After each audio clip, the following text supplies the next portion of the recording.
Hello, my name is Natalie and this is a short video for APCAM on managing homeschooling and staying calm. This one is a bit of a work in progress for me. I have a 6-year-old and a 3-year-old at home, and despite being a teacher, I'm finding this really difficult.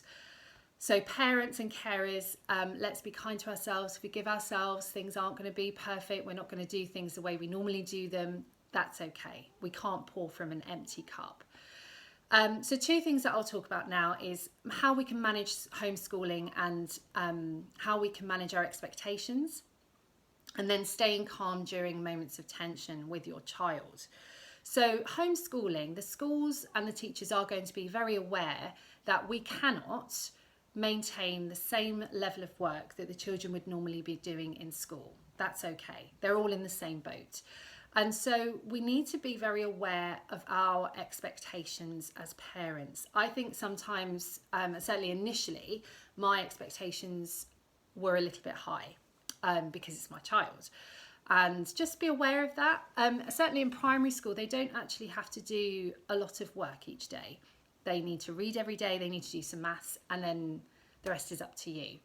Now, one thing that I think is quite a good thing to do is to create a timetable or routine together. Do it with your children, gives them a sense of autonomy, and it also allows you to set out your basic expectations and boundaries for each day. And when things aren't working, you sit down together and you redraft it, but get them involved in the process. So staying calm, there's going to be moments of tension a lot in households. There certainly are in this household. I think when one of you or maybe both of you are getting very stressed or emotions are running high, it's really important to take time out and get some space, because when our brains are stressed and we're feeling strong emotions, our brains are flooded with cortisol. We cannot think clearly, we cannot rationalize. And certainly when you're trying to rationalize with a child that is very angry or very upset, it just doesn't work. So take some time out, find some space in your house, which I realize can be quite difficult, but give them that space. The other thing is to validate their feelings. Even if you don't agree with them, you can say, I understand and I can see you're feeling this way. And then that gives you the opportunity to hold your boundary. Now, Mandy Saligari talks about this really well in her TED Talk, which I'll copy the link to. So when you're having this time out in this space, as a parent or carer, you can choose your response and choose and think about your boundary. You can say you understand and you empathise with how they're feeling. However, there is a boundary, and it's important to stay in the role as a parent.